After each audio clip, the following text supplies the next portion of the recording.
Hey everybody, it's Maggie from Personal Euphoria with today's plank story.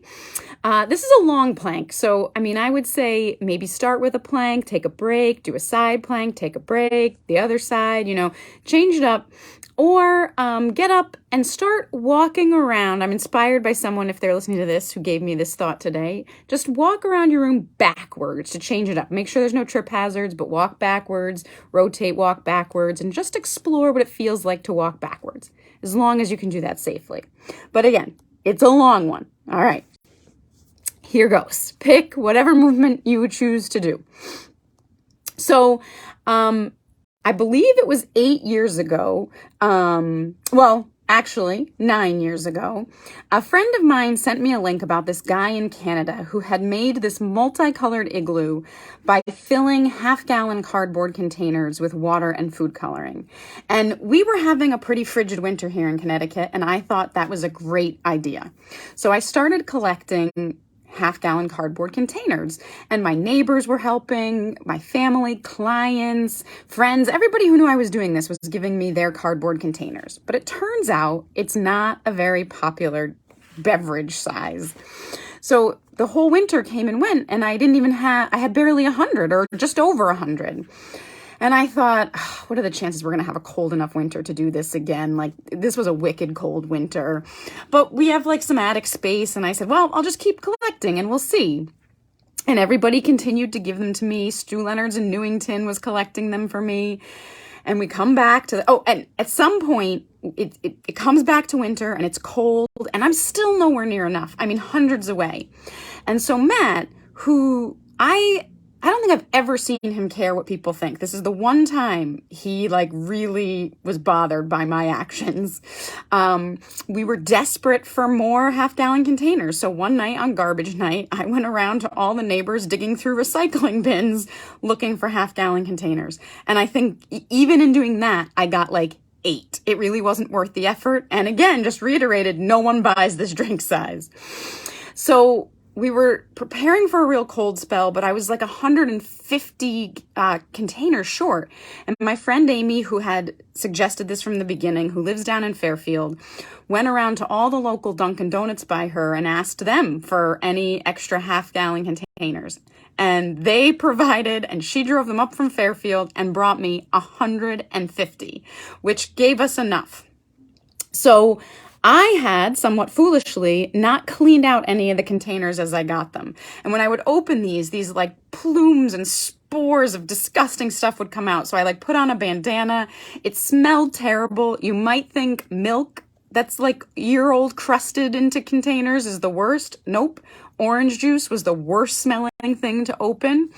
But I opened them, filled them with water, a little food coloring, and then I shoveled a place in the yard so that I could have it flat, and I carried all these 500 half-gallon containers outside and left them out to freeze for 3 days. Now, I know it didn't get above freezing for 3 days, but I'm pretty sure it didn't get above 20 or 25 degrees for 3 days, and they still weren't frozen, which said to me, I just completely don't understand science. Matt thinks it was because the food coloring changed the freezing point, but I don't know. So enough were frozen to get started, and it was Super Bowl Sunday, and we had the day free because we're not huge football fans. And now Matt, in these 2 years of planning, kept saying to me, Maggie, we're not engineers. Do you know how hard it is to build dome structures? And I kept saying, no, I believe you. It's hard to build a dome structure, but I don't truly understand how hard it is. So it was my naivety that kept pushing me forward in this project. So our friend Mark came over to help, and we started peeling cardboard off the containers and making this ice water mixture to hold the bricks together. And Matt and Mark had to do this barehanded, so their hands are frozen because gloves kept getting in the way and getting soaked anyway.